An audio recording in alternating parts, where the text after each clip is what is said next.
నీ మనసుకు కావాల్సిన మందు సమాధానం అది నీ కాడనే ఉంది. Download and subscribe to ETV Win.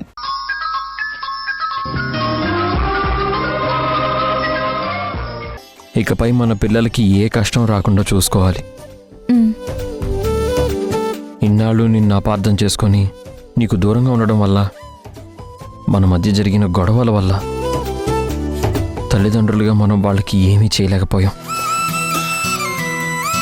ఒక చక్కటి కుటుంబం ఎలా ఉంటుంది అనేది ఏనాడు మన పిల్లలకి మనం చూపించలేకపోయాం. ఇక నుంచి రిసీసేసీకి ఏ లోటు లేకుండా, ఏ బాధ లేకుండా చూసుకోవాలి.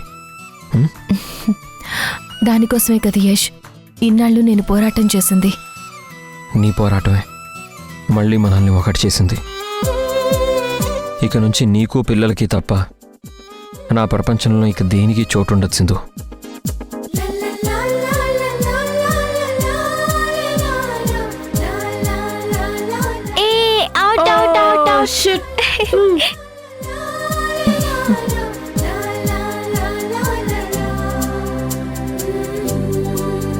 అమ్మా నాన్న మీరు కూడా వచ్చి మాతో ఆడుకోవచ్చు కదా. ప్లీజ్ నాన్న, మీరు కూడా మాతో పాటు వచ్చి జాయిన్ అవ్వండి. సరే అలాగే పద. అమ్మా ఫస్ట్ నువ్వు కళ్ళకి గంతలు కట్టుకొని మమ్మల్ని పట్టుకోవాలి. సరే అమ్మా, అలాగే.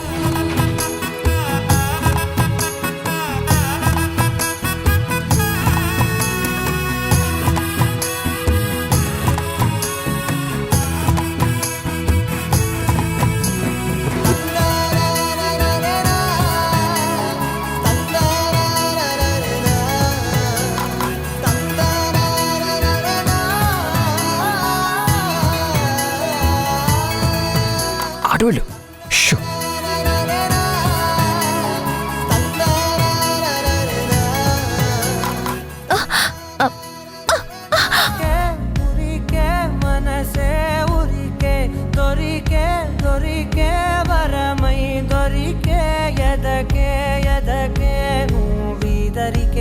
నన్నే చేరితివే వెతికే ఊరికే ఊరికే మనసే ఊరికే దొరికే దొరికే వరమై దొరికే ఎదకే ఎదకే నువ్వు చేరి.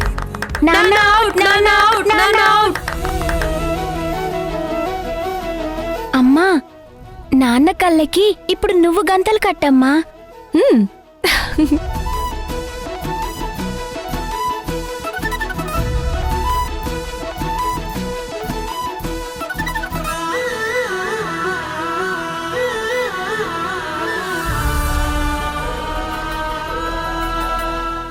పదండి పదండి.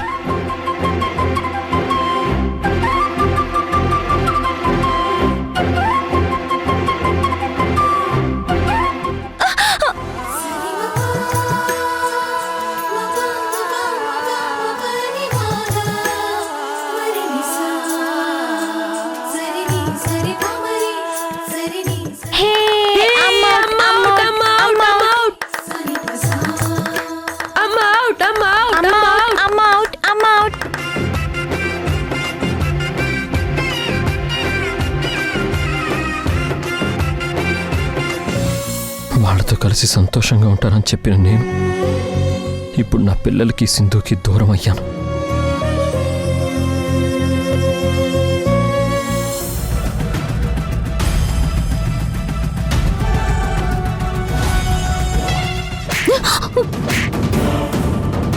పిల్లలు బాధపడతారని నేను మాట్లాడకుండా సైలెంట్గా ఉంటే నువ్వేంటే రెచ్చిపోతున్నావు?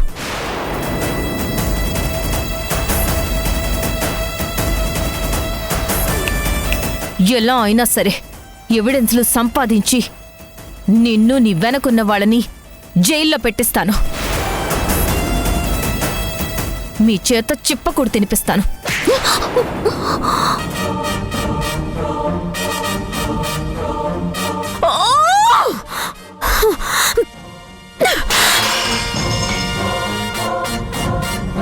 అన్ని విధాలుగా సింధుని లాక్ చేసినా ఇంకా అది అంత ధైర్యంతో నా మీద తిరగబడుతుందేంటి? జనాల డబ్బు దాని దగ్గర లేదు, ఆస్తి అనుభవించటానికి అవకాశం లేదు.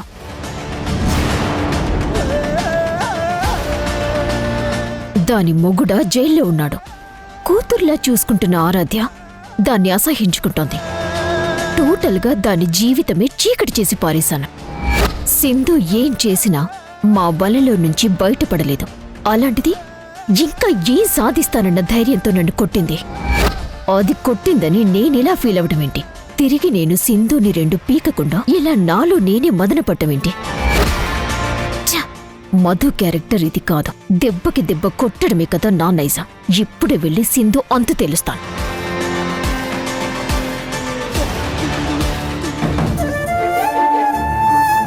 ఎవిడెన్స్లన్నీ యష్కి వ్యతిరేకంగా ఉన్నాయి. యష్కి బెయిల్ రావాలి అంటే కేసు మనకి ఫేవర్గా ఉండాలి. కేసు మనకి ఫేవర్గా ఉండాలంటే ఏదో ఒక ఎవిడెన్స్ మనం సంపాదించాలి. ఏదో ఒక ఎవిడెన్స్ కాసిందు, స్ట్రాంగ్ ఎవిడెన్స్ కావాలి. అప్పుడే కేసుని మన సైడ్ నుంచి ఈజీగా ఫార్వర్డ్ చేయగలం.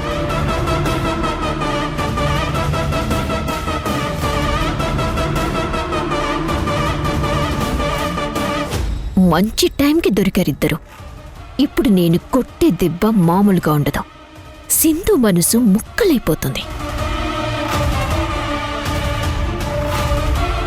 నాకేం అర్థం కావడం లేదు సిద్ధార్థ్.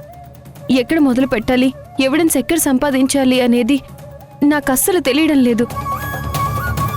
ఏంటి సింధు, మళ్ళీ మీ పాత పరిచయం, స్నేహం, ఆ క్లోజ్నెస్ బాగా చిగురిస్తుంది అనుకుంటాను. ఏయ్, ఏం మాట్లాడుతున్నావు?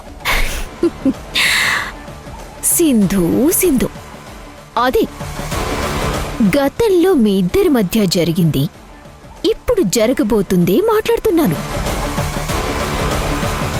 ఇద్దరూ కలిసి బాగానే ప్లాన్ చేసుకున్నారు.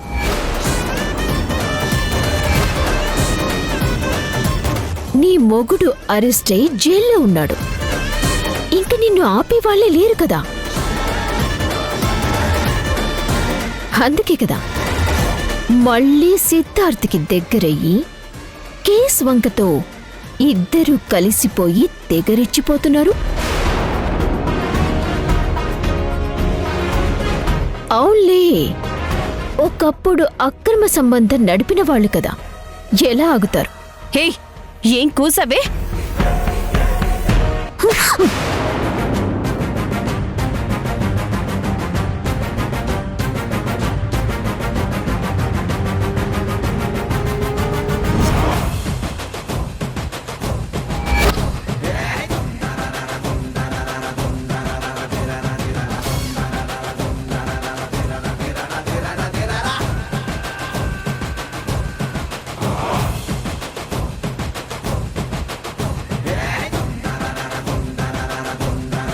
సింధు గురించి తప్పుగా మాట్లాడతావా? నా చిన్న కోడలు నిప్పే నిప్పవు. ఒకసారి మేము తనని అనుమానించి అపార్థం చేసుకుంటే అది అలుసుగా తీసుకొని అదే నిజమని మమ్మల్ని నమ్మేలా చేశావు.